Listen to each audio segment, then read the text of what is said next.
Usisahau kusubscribe, kucomment, kulike na kushare ili kuwa wa kwanza kupata habari mbalimbali kutoka Dar24 Media.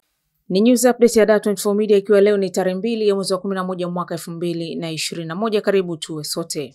Dakika tatu za Rais wa Jamhuri ya Muungano wa Tanzania Samia Suluhu Hassan leo Novemba 2 amehutubia katika mkutano wa 26 wa nchi wanachama wa Umoja wa Mataifa unaojadili athari za mabadiliko ya tabia nchi. Katika hotuba yake, Rais Samia ameeleza mikakati ya Tanzania ya kuhakikisha nchi yake inakabiliana na athari za mabadiliko ya tabia nchi, ikiwa ni pamoja na kupanda miti kila sehemu ambayo imeathirika na mabadiliko hayo.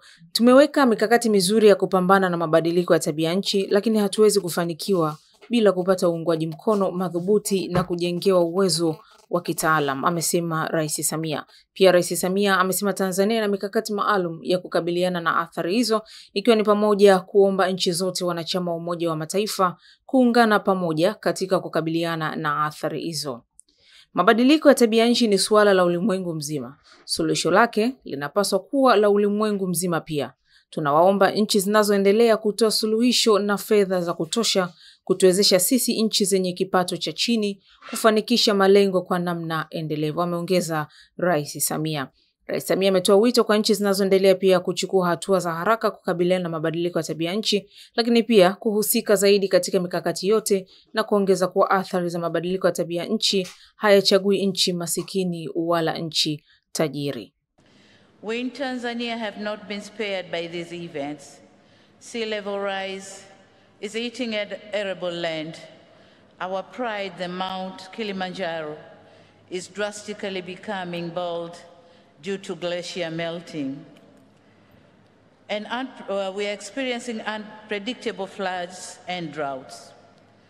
We are experiencing all these despite our resolve to dedicate 48 million hectares to forest conservation as global service to carbon sequestration. Our exotic and beautiful archipelago of Zanzibar is struggling with temperature rises, saltwater intrusion, and inundation, thus impacting its tourism ecology.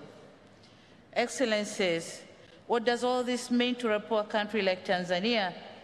It means 30% of our GDP that comes from agriculture, forestry, and fisheries is not sustainable.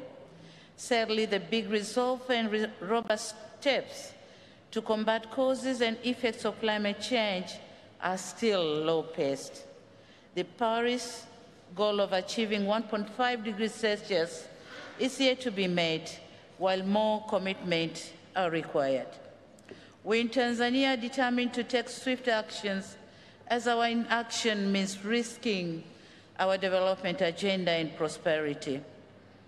We have in place the National Climate Change Response Strategy and the National Determined Contributions aimed at reducing greenhouse gases emission economy-wide between 30 and 35 by 2030.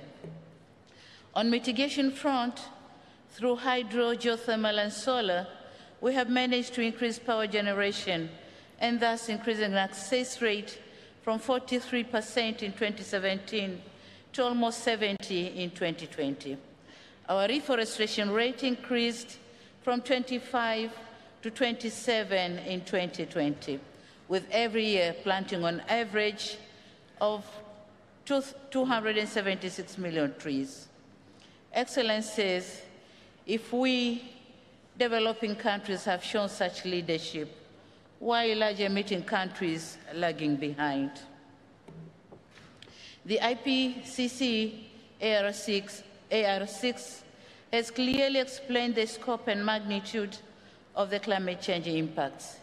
We know what is required, and we know that if the world will not act accordingly, the countries like ours with low adaptive capacity have no options but to brace for more devastating impacts. However, what we all ought to remember is when the drastic climate changes hit, it will choose no location, might or weak, poor or rich country.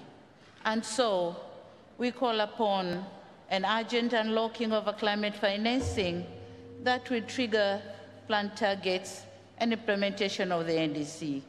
The time to act is now. Thank you so much. Kwa hayo na mengine mengi, endelea kutembelea mitandao yetu ya kijamii Facebook, Twitter pamoja na Instagram, andika Dar24 News.